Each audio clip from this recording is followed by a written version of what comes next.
یک قصه نوبتی نقل میکنیم. برادرای عزیز و سلام علیکم. زن و شوهر در پستل خوابند شب تار. مردک زنش میپرسه زنک جان خیلی آدمی یک همه بوم روم شوهر میکنی؟ گفته بیا مردک چی در کنم خیلی گپا. خیلی نگفته ای آدمی یک همه مردم شوهر میکنی؟ گفته خیلی من یاشم با یاشم با شوهر نکنم همیشه چیز نیمه خیلی فرسوده گذاره. از نه چیز وای میبایی خانه دا جاگی مده خون میره. خیلی مردک چی میکنی؟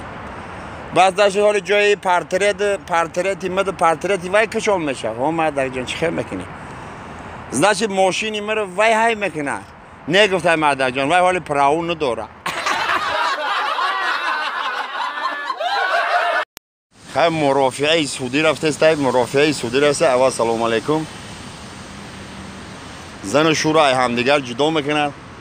قسمت تلخ زندگی گفته زن و شورای همدیگر جدا میکنن. راه دامسیان مردک پیش رفته است. زنک ای قفا. همه خیلی رفته است. مردک چی میگه؟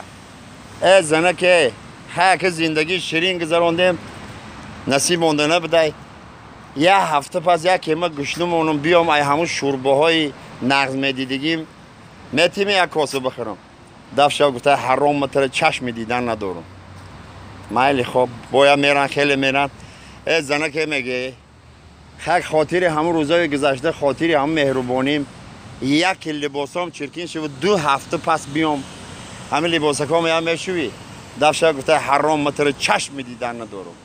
مردک باز یک اویله که درسته یا خدای چیکاره که دیگیم بود با نمیره میره. ای برادر گسته ای زنک خیلی چه بود نبود یادگیری رو میبخشیم. یک ماه پس اگر بیام یا سکس میکنیم دفعه گفته خدا زدم متر چشم دیدن ندارم. مایلی گفته خیلی یک ماه پس بیا یا سکس میکنیم خدا زده ای قفا میکنی سکس ای پیش نکی میدونی متر چشم دیدن ندارم.